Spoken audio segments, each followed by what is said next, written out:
में उभरता जा रहा है, जिसने खास करके आजकल की युवा पीढ़ी को अपने चक्रव्यूह में फंसा लिया है, जिस कारण हमारी युवा पीढ़ी धीरे धीरे आगे बढ़ने की जगह अपने आप को पीछे धकेलती जा रही है।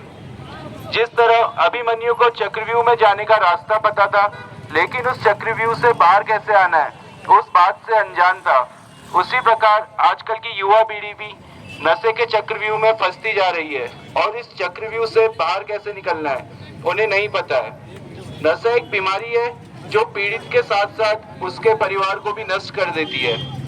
आज हम सब भाई साई कृपा ट्रस्ट की तरफ से नशे से हो रही समस्याएं और उसके निवारण के लिए आप सबके सामने एक नाटक प्रस्तुत करने जा रहे हैं और चीजों में भी काफी अच्छा था। ये कहानी है एक जो अपनी पढ़ाई पूरी करके अपने शहर से बाहर एक कॉलेज में एडमिशन लेता है। कहानी विवेक की है।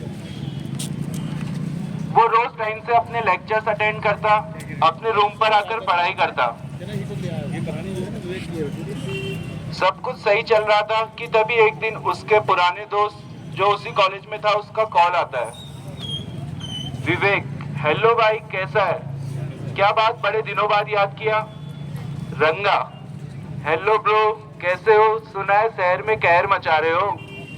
विवेक, कहाँ यार बड़े भाई, नया नया एडमिशन लिया है, पढ़ाई का बहुत बर्डन है। रंगा, अरे वो सब छोड़ ब्रो, कहाँ रह रहे हो, मिलो।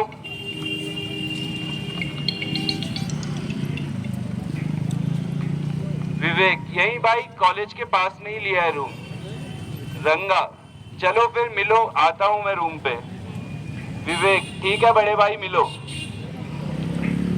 उसके कुछ देर बाद उसका दोस्त रंगा, जो एक अमीर बाप की बिगड़ी औलाद था, दिन भर नशा करना, नशे में धुत रहना, उसके साथ उसका एक और दोस्त बिल्लू सांडा, जो भी एक बहुत बड़ा नामचीन नशेड़ी था, और उसका दोस्त जॉनी गद्दार, जो एक बहुत बड़ा पेडलर था। वो सब उसके रूम पे जाते हैं। रंगा अपने दोस्तों से उसे मिलवाता है, नहीं आता है कि वो क्या कर रहे हैं। वो सब विवेक से मिलते हैं। विवेक, रंगा भाई, ये सब क्या कर रहे हो तुम लोग? रंगा बोलता है, टिचकू ब्रो, टिचकू। रंगा, जन्नत का मजा है ब्रो, मौत का सामान। आओ भद्र, तुम भी जुड़ जाओ हमारी वानर सेना में। विवेक समझ जाता है कि वो आखिर कर क्या रहे हैं। वो उनसे मना कर देता है और अपनी पढ़ाई करने बैठ जाता है। उसका मन लेकिन पढ़ाई में ना लगते हुए उन पर ही रहता है। वो देखता है कि यार कितना मजा कर रहे हैं, ये सब हंस रहे हैं, बढ़िया खुश हैं। थोड़ी देर बाद वो सब नशा करके जब रूम से चले जाते हैं तो उनके जाने के बाद भी विवेक उनके बारे में ही सोचता रहता है। वो उनकी लाइफस्टाइल से अट्रैक्ट हो जाता है। पूरी रात विवेक उन्हीं सोच विचारों से खेलता रहता है कि यार जो सब वो कर रहे थे कितना मजा आ रहा था, मुझे भी वैसी लाइफस्टाइल चाहिए, मुझे भी उनकी तरह ही मजा करना है। कोई कैरियर की टेंशन नहीं, कोई पढ़ाई का बर्डन नहीं। अब वो सिर्फ सुबह होने का वेट करता है और सुबह होते ही वो कॉलेज ना जाकर अपने दोस्त को कॉल करता है। विवेक, रंगा भाई कहाँ हो? रंगा, बस छोटे, यही हूँ, मैं तो पास में ही हूँ तेरे रूम के। विवेक, आओ फिर यार रूम पे बाबा, अपना वो सामान वगैरह लेके आना, मुझे भी करना है। रंगा, सही ब्रो, मिलता हूँ, आता हूँ, तेरे को भी आज वाइफ दिलाई सही वाली। रंगा और उसके दोस्त उसके रूम में पहुंचते हैं। रंगा, बाबा आज अपना भाई भी हवाई जहाज उड़ाएगा। बिल्ला और जॉनी, सही बाबा, आओ चलो, आज सामान भी सीधे बिलासपुर का है। सब मिलकर विवेक को नशा कराते हैं। विवेक नशे में मजा करता है, खुश होता है, नाचने लगता है, और वो सब विवेक को नशा करवाकर रूम से चले जाते हैं। आज विवेक को बड़ी अलग सी फील आती है और बहुत अच्छा लगता है। वो दिन था, उसके बाद से विवेक रोज नशा करने लगा। वो अब सीधे साधे बच्चे से एक छिछोरा और कूल लड़का बन गया था, जैसा वो बनना चाह रहा था।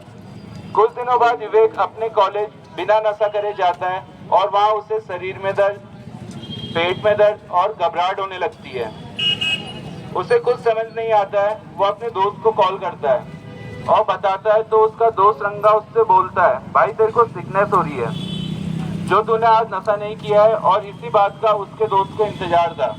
विवेक को अब ड्रग्स की डिपेंडेंसी हो गई थी।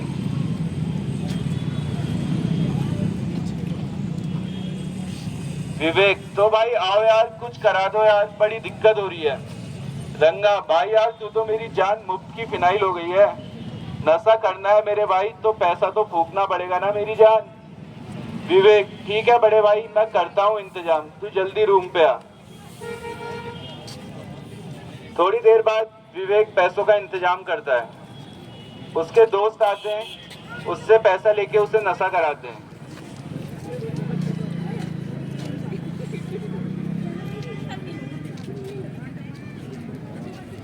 और फिर उस दिन से विवेक की यूजिंग बढ़ जाती है। वो दिन के हिसाब से और ज्यादा नशा करने लगता है। अपने घर से वो कभी असाइनमेंट के लिए, कभी कोचिंग, कभी अपनी डेली नीड्स के लिए, कभी और कोई बहाना बनाकर पैसे मंगवाता, और उन सब पैसों को वो नशे में उड़ाने लगा। धीरे धीरे उसका नशा और ज्यादा बढ़ता रहा। ना ही सोने का होश, ना खाने का। उसका शरीर धीरे धीरे गिरने लगा। एक दिन उसके साथ के बिल्ला और जॉनी गद्दार को पुलिस पकड़ ले जाती है। वो नशे का धंधा करने की वजह से अंदर हो जाते हैं। Police, you are under arrest. तुम नशे के धंधा करने की वजह से सीधा बेटा जेल जाओगे। जॉनी गद्दार कहता है, अम्मी जान कहा करती थी, कोई भी धंधा छोटा नहीं होता और धंधे से बड़ा कोई धर्म नहीं होता।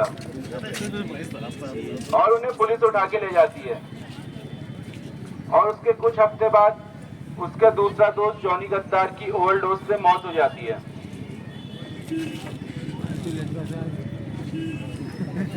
अब विवेक एकदम अकेला था। वो अब अपने रूम में अकेले बैठ के नशा करता। वो बहुत कमजोर हो गया था। कॉलेज में फीस ना भरने की वजह से और डिबार्ड होने की वजह से उसकी कॉलेज फैकल्टी उसके घर पे कॉल करके सब बता देती है कि ना वो कॉलेज आ रहा है और ना ही वो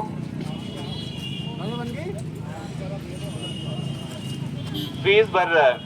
उसके घर पे सब पता चल जाता है। उसके फादर विवेक को कॉल करते हैं, पापा बेटा तू ना कॉलेज जा रहा है, ना तूने फीस भरी है, जितने भी पैसे तूने मंगवाए तूने सब नशे में उड़ा दिए। तुझे घर की स्थिति का कोई भी फर्क नहीं पड़ रहा, तू अभी भी नशे में ही है। विवेक, नहीं पापा मैं ऐसा कुछ नहीं कर रहा नशा वगैरह। उसके पापा उसकी एक भी नहीं सुनते। पापा मुझे कुछ नहीं पता, तू सीधे घर आ जा, मुझे कोई मतलब नहीं, मैं अपना 1 रुपये भेजूंगा तुझे, सीधे घर आ, कोई डिग्री नहीं चाहिए मुझे तेरी। विवेक पे कोई ऑप्शन नहीं बचता है। वो वहां से अपना सब बैग वगैरह पैक करके घर चला जाता है। घर जाने के एक दिन बाद ही सुबह से उसे क्रेविंग होने लग जाती है। उसे फिर से बॉडी पेन, वॉमिट, पेट में दर्द, जुकाम होने लगता है और उसके कुछ घंटों बाद ही उसको फिट्स पड़ जाते हैं। उसके पापा डर जाते हैं और उसे हॉस्पिटल लेकर जाते हैं। उन्हें कुछ नहीं समझ आता है कि आखिर इसे हुआ क्या है। जब वो हॉस्पिटल पहुंचते हैं तो डॉक्टर बताते हैं कि उसे ड्रग्स ना लेने की वजह से विड्रॉल्स पड़े हैं, कि वो ड्रग्स की डिपेंडेंसी की वजह से सिकनेस में था और अगर वो उसे चाहते हैं बचाना तो उसे ट्रीटमेंट दिलाना पड़ेगा। वहां से उसके फादर को साई कृपा ट्रस्ट का मैसेज मिलता है। उन्हें पता चलता है